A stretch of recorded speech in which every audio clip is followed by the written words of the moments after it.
পরিবার হচ্ছে একটা সমাজের গঠন একক। আপনি সমাজ নিয়ে কথা বলছেন, তাহলে আগে পরিবার ঠিক করতে হবে বা ঠিক করার চেষ্টা করতে হবে। আমি এটা জানি যে একটা পরিবারের সব সদস্য হয়তো নামাজি নাও হতে পারে। নূহ আলাইহিস সালামের স্ত্রী যখন ঈমান নিয়ে আসে নাই, লূত আলাইহিস সালামের স্ত্রী যখন ঈমান নিয়ে আসে নাই, আদম আলাইহিস সালামের সন্তান কাবিল যখন জাহান্নামে যাচ্ছে, আবার ফেরাউনের ঘর থেকে যেমন আসিয়া জান্নাতে যাচ্ছে, তার মানে পরিবারের সবাই যে একরকম হবে নট নেসেসারি।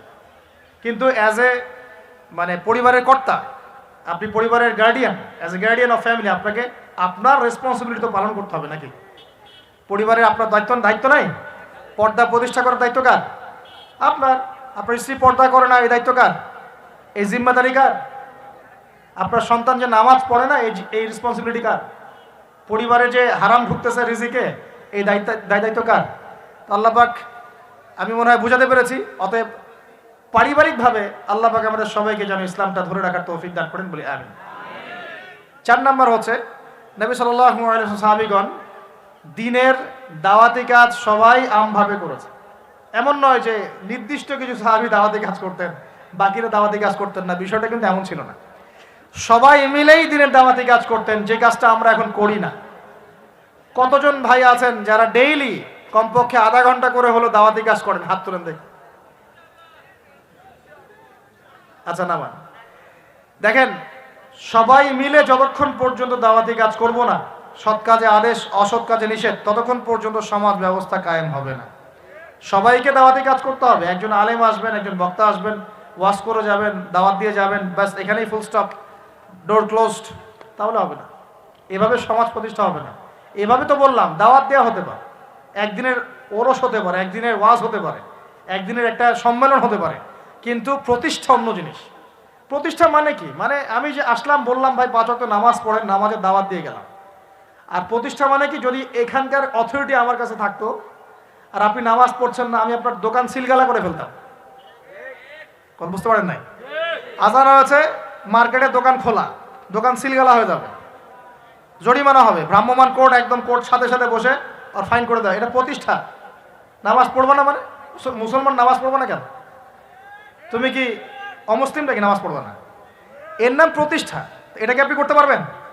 আপনি এখন দাওয়াত দিতে পারবেন, ভাই নামাজে আসেন, নামাজ পড়লে এত নাকি হয়, না পড়লেই হয়। তো এই দাওয়াত তো চলছে মাশাআল্লাহ। প্রতিষ্ঠা কখন হবে? যখন সবাই মিলে সমাজটা পরিবর্তন করবে, তখন গিয়ে প্রতিষ্ঠা হবে ইনশাআল্লাহ। সমাজে যারা নেতৃত্ব দেয়, এরা কি আসমান থেকে টপকে পড়ে, না সমাজের ভিতর থেকে বের হয়? সমাজ যদি পরিবর্তন হয়, নেতৃত্ব এখান থেকেই বের হবে ইনশাআল্লাহ। আর যখন আল্লাহওয়ালা মানুষরা উপরে যাবে, তখন দেখবেন তারা এইসব অথরিটি ইম্পোজ করবে ইনশাআল্লাহ। ওই যে বলেছিলেন, 1 মাস, খালি একটা মাস উমরের শাসন যদি চলে, দেখবেন সব একদম ঠান্ডা হয়ে গেছে ইনশাআল্লাহ। সব ঠান্ডা, একদম ঠান্ডা। এটা ভেরি মাচ পসিবল। 1 মাস সময়, 1 মাস, উইদিন 1 মান্থ। উমর রাদিয়াল্লাহু আনহু যদি এখন বেঁচে থাকতেন, মনে করেন, কথার কথা বলছি, উমর রাদিয়াল্লাহু আনহু এখন বেঁচে আছেন, তিনি আসলেন পাকিস্তানে, আসলেন মনে করেন, সিরিয়াতে আসলেন, কথার কথা বলছি আর কি। তাকে মনে করেন দায়িত্ব দিল জনগণ যে আমিরুল মুমিনিন, আপনি সমাজটা ঠিক করেন। তার কয়দিন লাগবে? কয়দিন লাগবে জানেন? হ্যাঁ, আমার ধারণা 3 দিন। কয়দিন হয়? 3 দিন। অথবা তিনি বলবেন যে আমার দ্বারা সম্ভব না, আমি গেলাম। কারণ এখানে একটা কারণ আছে, কারণটা শোনেন। আমি কথাটা কেন বলেছি? আলী রাদিয়াল্লাহু আনহুর যুগে কিছু যুদ্ধ হচ্ছিল না, সিফিনের যুদ্ধ, এই যুদ্ধগুলো। তখন জনগণ, খারেজিদের সাথে যুদ্ধ হচ্ছে, জনগণের মধ্যে কয়েকজন এসে বলছে, আলী রাদিয়াল্লাহু আনহু, ইয়া আমিরুল মুমিনিন, আমরা উমর রাদিয়াল্লাহু আনহু, আবু বকর সিদ্দিক, ওসমান, তাদের যুগটা পার করে আসলাম, তো ওই যুগে তো এত ফিতনা ছিল না, তা আপনার যুগে এত মারামারি হানাহানি কেন? ঘটনা কি? একটু বোঝেন আমার কথাটা, মনোযোগ দেন, খুব ইম্পর্টেন্ট কথা। তো আলী রাদিয়াল্লাহু আনহুকে বলছেন, আপনার যুগে এত হানাহানি মারামারি কাটাকাটি কেন? উমরের যুগে তো এমন ছিল না, আবু বকরের যুগে তো এমন ছিল না, ওসমানের যুগে তো এমন ছিল না। তো আলী ইবনে আবি তালেব, বিচক্ষণ মানুষদের মধ্যে অন্যতম একজন বিচক্ষণ মানুষ, তিনি বলছেন, উত্তর দিচ্ছেন, দেখেন কি বিচক্ষণতার উত্তর। তিনি বলছেন, শুনো, আবু বকর উমরের যুগে আবু বকর উমর ছিল শাসক, আর আমরা ছিলাম জনগণ। আবু বকর ওমরের যুগে আবু বকর, ওমর, ওসমান ছিল শাসক, আর আমি, আলী আর আমার মতো মানুষটা ছিল জনগণ। আর আমার যুগে আমি হচ্ছি শাসক আর তোমরা হচ্ছে আমার জনগণ। কথা বুঝলেন নি? মনে কিছু বুঝতে পারেন নাই? মানে আলী রাদিয়াল্লাহু আনহুর যুগে যে জনগণরা আছে তারা আবু বকর ওমর রাদিয়াল্লাহু আনহুর যুগের জনগণের মতো নন। এই কারণে আলী রাদিয়াল্লাহু আনহুর সমস্যা ফেস করতে হচ্ছে। তো এটাই বলছিলাম, যখন জনগণ সবাই বলছে আমি সুদ খাবো, সবাই বলছে যে পর্নোগ্রাফি দেওয়া হোক, মদ চলুক, বেপরদামি চলুক, হ্যাঁ জুয়া চলুক, আর আমি বেচারা একা একা বসে যদি বলি না এগুলো সব হারাম, তা আমাকে তো পিঠা এখান থেকে সরাই দিবে মানুষ, তাই না বিষয়টা? তার মানে সমাজের মানুষকে পরিবর্তন করতে হবে। আল্লাহ পাকে এটা বোঝার তৌফিক দেন। মানুষ যখন পরিবর্তন হবে ইনশাআল্লাহ, তখন দেখবেন এখান থেকে যোগ্য নেতৃত্ব উঠে আসবে। এভাবেই সমাজটা প্রতিষ্ঠা হবে ইনশাআল্লাহ আজ্জা ওয়া জাল্লা। আল্লাহ পাক আমাদেরকে তৌফিক এনায়েত করুন। আর কয়েকটা পয়েন্ট আমি একটু থরলি বলে শেষ করছি। 6 নাম্বার, সাহাবীরা কোনোদিনও হারাম খান নাই। কি খান নাই ভাই? মানে অর্থনৈতিক জীবনে কোনোভাবেই হারামে সম্পৃক্ত হওয়া যাবে না যদি ইসলামী সমাজ চান। ঠিক আছে ভাই? 7 নাম্বার, অনইসলামিক কোনো সংস্কৃতির আশপাশেও যাওয়া যাবে না। ইসলামী সমাজ চান, অনইসলামিক সংস্কৃতি পরিপূর্ণভাবে বর্জন করতে হবে। আল্লাহ পাক তৌফিক দান করুন। 8 নাম্বার, সমাজের একটা বড় অংশ হচ্ছে মেয়ে মানুষ। সমাজের একটা বড় অংশ কি? এদেরকে অ্যাভয়েড করে সমাজে দিন কায়েম হবে। এই মেয়েদের মধ্যে দিনের দাওয়াতি কাজ বাড়াতে হবে এবং মেয়েদেরকে পর্দায় নিয়ে আসতে হবে। এই দায়িত্ব প্রত্যেক পরিবারের কর্তার। পরিবারের কর্তা ঠিক হয়ে যান, সমাজ ঠিক হয়ে যাবে ইনশাআল্লাহ। ঝগড়াঝাটিতে যাবেন না, দাওয়াত দিবেন, নসিহত করবেন, ওয়াজ করবেন। যদি দেখেন বুঝাইতে বুঝাইতে বুঝাইতে বুঝাইতে কোনোই কাজ হচ্ছে না, ওই যে আসহাবুল কাহফের হেদায়েত আছে, ঠিক আছে বাবা তুমি তোমার রাস্তায় চলো, আমি আমার রাস্তায় আল্লাহর সাথে চললাম। ইব্রাহিম আলাইহিস সালাম কি বলছেন? ইন্নী যাহিবুন ইলা রাব্বি সায়াহদিন। মনের মধ্যে কত শূন্যতা দেখেন, তিনি বলছেন ইন্নী যাহিবুন ইলা রাব্বি সায়াহদিন। পরিবার তাড়িয়ে দিয়েছে, বাবা তাড়িয়ে দিয়েছে, সাথে কেউ নাই, কেউ নাই সাথে, একা। ইব্রাহিম আলাইহিস সালাম একা। আল্লাহ পাক বলছেন ইব্রাহিম একাই একটা উম্মত, ইব্রাহিম একাই একটা উম্মত। তিনি বলছেন আমি চললাম একাই আমার রবের পথে, তিনি আমাকে পথ দেখাবেন। এত বড় কথা। এই জন্যই তো ইব্রাহিম আলাইহিস সালামের এত সম্মান। নবীগণের পিতা তিনি, সমস্ত নবীগণের দেখা যায় পিতা তিনি, আবুল আম্বিয়া বলা হয়। কত চমৎকার বালাগাত দেখেন। ইন্নী যাহিবুন ইলা রাব্বি সায়াহদিন, আমি একাই চললাম আমার রবের পথে, তিনি আমাকে পথ দেখাবেন। পাশে কেউ নাই, ভেঙে পড়বেন না, একাই চলবেন, কোনো সমস্যা নেই। তো এই যে বলছিলাম, পরিবারের লোক পরিবারে বুঝান, দাওয়াত দেন, সব ঠিক আছে। যদি দেখা যায় যে অনইসলামিক বিষয়ে চলতে ওদের খুব ভালো লাগে, ইসলামিক বিষয় মানতে খুবই আপত্তি, তখন আপনি আপনার রাস্তায় চলেন, তাকে তার রাস্তায় ছেড়ে দেন। ঝগড়া ছেড়ে দেবেন, জ্ঞান কেচালা যায় না। বাবা তুই তোর রাস্তায় চল, আমি আমার রাস্তায় চল। তারপরে সন্তান। 9 নম্বর হচ্ছে আমাদের সমাজের একটা বড় অংশ হচ্ছে আমাদের এই যে ছোট ছোট বাচ্চা কাচ্চা সন্তান। আগামী প্রজন্মকে অবশ্যই ইসলামী শিক্ষায় শিক্ষিত করতে হবে, না হলে সমাজ কায়েম করা যাবে না। এই দায়িত্ব এখন আপনাদের সবার। আমি শুধু পয়েন্টটা বলে গেলাম। আর সর্বশেষ 10 নম্বর পয়েন্টটা হচ্ছে এই যুব সমাজের চরিত্রটাকে পবিত্র রাখতে হবে। এটা এত গুরুত্ব দিয়ে কেন বললাম? কারণ যুবকরা হচ্ছে সমাজ পরিবর্তনের হাতিয়ার, এবং যুবকদের চরিত্র যদি একবার নষ্ট হয়ে যায়, পর্নোগ্রাফিতে আসক্ত হয়ে যায় বা মাদকে আসক্ত হয়ে যায় বা মেয়ের পিছনে যদি সময় নষ্ট করা শুরু করে, হ্যাঁ এই যে গুন্ডাগার্দি করে, এই যে পাবজি টাবজি ফ্রি ফায়ার হাবিজাবি এগুলোর মধ্যে ঢুকে পড়ে, ও ওর লক্ষ্য থেকে বিচ্যুত হয়ে যাবে।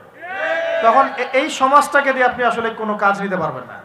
এই কারণে এদেরকে একটা আধ্যাত্মিক প্রশিক্ষণের মধ্যে নিয়ে আসতে হবে। নামাজ, তেলাওয়াত, জিকির, হ্যাঁ আলেম ওলামা সহবত, ধারাবাহিকতা রক্ষা করা, প্রয়োজনে ভালো কিছু সামাজিক কাজের মধ্যে তাদেরকে নিয়োজিত রেখে তাদের এই যৌবনটাকে আল্লাহর পথে কাটিয়ে দেওয়ার প্রয়াস নেয়ার চেষ্টা করতে হবে। আল্লাহ পাক আমাদের সবাইকে এই তৌফিক দান করুন, আমিন। আর যুবক ভাইদেরকে বলবো যে চরিত্রই সবচেয়ে ইম্পর্টেন্ট জিনিস আপনার এখন এই জীবনটার। চরিত্র যদি নষ্ট হয়ে যায়, আপনি কোনো অবস্থাতেই আল্লাহর কাছে পার পাবেন না। প্রিয় ভাইরা, চরিত্র হেফাজত করেন। আর কয়েকটা বিষয় আপনাদের, মাদক আল্লাহর রাস্তায় খায়েন না, মাদকের ধার কাছে যাবেন না। সিগারেটটাকে অনেকে মাদক মনে করেন না, আমি বলছি এটাও একটা মাদক। সিগারেটের কাছে যাবেন না। মেয়ে নিয়ে সময় নষ্ট করবেন না। কি কারণে আমি বলছি? এই কারণে যে এই পৃথিবীতে এখন যে পৃথিবীটা এখন চলছে, এই পৃথিবীতে বিশ্বাস বলতে আসলে কিছু নাই। মানে বিশ্বাস খুবই প্রেসিয়াস, এটাকে সস্তা করে দিয়েন না। মানে যখনই আপনি কাউকে অন্ধভাবে বিশ্বাস করা শুরু করবেন, তখন আপনি কষ্ট পাবেন। তো হালালভাবে চরিত্র হেফাজত করে রাখেন, আল্লাহ পাক আপনাকে ইনশাআল্লাহ নেককার স্ত্রী দিবেন ইনশাআল্লাহ। এই পথগুলো সব শয়তানের পথ, আপনাকে শয়তানের দিকে নিয়ে যাওয়ার চেষ্টা করা হচ্ছে, যাতে আপনি আপনার জীবনের গন্তব্যটা ভুলে যান।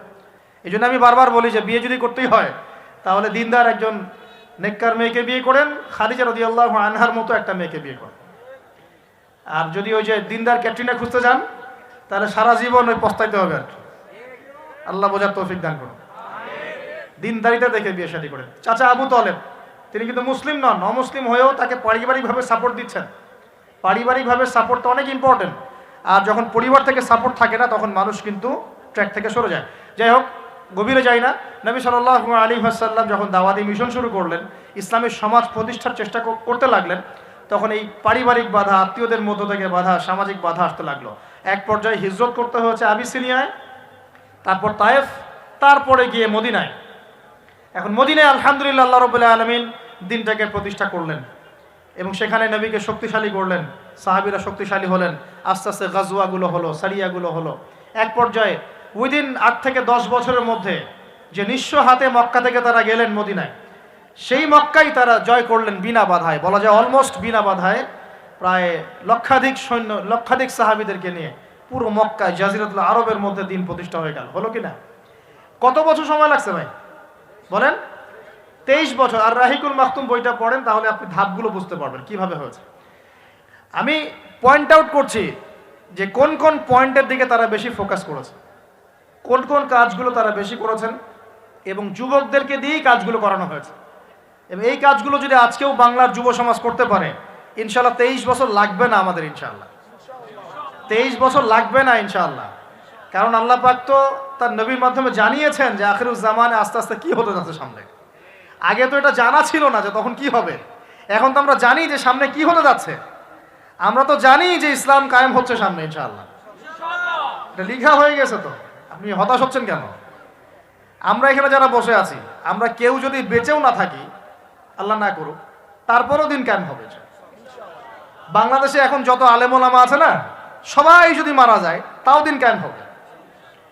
বিশ্বে এখন যত বড় বড় জালেমরা আছে, এর সাথে আরো 10 গুণ জালেম যদি বৃদ্ধি করা হয় এবং ওদেরকে আরো 10 গুণ শক্তিশালী করা হয়, তাও এদের পতন ঘটবে। হ্যাঁ, যত জালেম আছে সারা বিশ্বে, এর সাথে আরো 10 গুণ যদি বৃদ্ধি করা হয়, এদেরকে আরো বেশি বেশি মারণাস্ত্র দেওয়া হয়, ক্ষমতা দেওয়া হয়, তবুও এদের পতন ঘটবে। কারণ কোরআন এবং হাদিস এই কথা বলে দিয়েছে যে ইসলামী সমাজ তো সামনে আসছে, বুঝতে পারলাম। এখন আমার পয়েন্ট, আমার মানে ফাইন্ড আউট করা পয়েন্টগুলো হচ্ছে এই কয়েকটা পয়েন্ট। আমি 10টা পয়েন্ট বলছি। এক, নবী সাল্লাল্লাহু আলাইহি ওয়াসাল্লাম সাহাবীগণ, স্পেশালি যুবক সাহাবীগণ, সাহাবীদের মধ্যে বেশিরভাগই যুবক ছিলেন। যুবকরা আপনারা ভালো করে বোঝার চেষ্টা করেন, তারা ইসলামী সমাজ প্রতিষ্ঠার জন্য প্রথমত নিজের আগে জ্ঞান চর্চা করেছে। কি করেছেন ভাই? নিজেরা আগে কোরআন হাদিসের জ্ঞান চর্চা করেছেন। যত বড় বড় লেকচার দেন, নারায়ে তাকবীর, আল্লাহু আকবার স্লোগান তোলেন, আইওয়া শোডাউন, যাই করেন, জ্ঞান চর্চা না করা পর্যন্ত দিন প্রতিষ্ঠা হবে না। জ্ঞান চর্চা করতে হবে। রাজি আছি ইনশাআল্লাহ ভাই? আমরা রাজি আছি তো ইনশাআল্লাহ যে আমরা আল্লাহ পাকের কোরআন এবং নবীর সুন্নতের জ্ঞান অর্জন করবো ইনশাআল্লাহ। এবং জ্ঞান অর্জন একটা ধারাবাহিক প্রক্রিয়া, একদিন 2 দিন করে থেমে যাব না। আমরা প্রতিদিন একটু একটু একটু একটু করে আগাবো ইনশাআল্লাহ। একটা রুটিন ফিক্স করে নেবেন, ডেইলি 1 ঘন্টা করে আপনি পড়াশোনা করার চেষ্টা করেন। আমি অনেক লেকচারে কিছু সিলেবাস বলেছি, আপনাকে কোরআন পড়তে হবে, আরবি ভাষা শিখতে হবে, হাদিসের কিতাবগুলো পড়বেন, ইতিহাস, ইসলামের ইতিহাস পড়বেন, ইসলামিক অর্থনৈতিক বইগুলো পড়বেন, বড় বড় রিনাউন্ড ওলামায়ে কেরামদের বইগুলো পড়বেন, সিরাত পড়বেন, আকীদার বই পড়বেন, ফিকহের কিছু বই পড়বেন। মানে আপনার একটা ক্লাসিক্যাল পড়াশোনার ধারা থাকতে হবে। এবং এই পড়াশোনা একা একা করা যাবে না। কিছু বই আপনি একা হয়তো পড়তে পারবেন, কিন্তু অনেক কিতাব আছে যেগুলো আপনি একা পড়তে পারবেন না। আপনার বিজ্ঞ ওলামায়ে কেরামের সোহবত দরকার আছে। এটার দায়িত্ব আপনার, আপনি খুঁজে বের করবেন কার সোহবতে আপনি যেতে চান। আল্লাহ পাক আপনাকে তৌফিক দান করুন। প্রথম কথা জ্ঞান অর্জন। 2 নম্বর, দিন প্রতিষ্ঠা ইসলামী সমাজ ব্যবস্থার জন্য সাহাবীগণ নিজেরা আমল করিয়ে দেখেছেন, শুধু জ্ঞান অর্জনই করেন নাই। যে জ্ঞান অর্জন করেছিলেন সেটা আমল করে দেখিয়েছেন।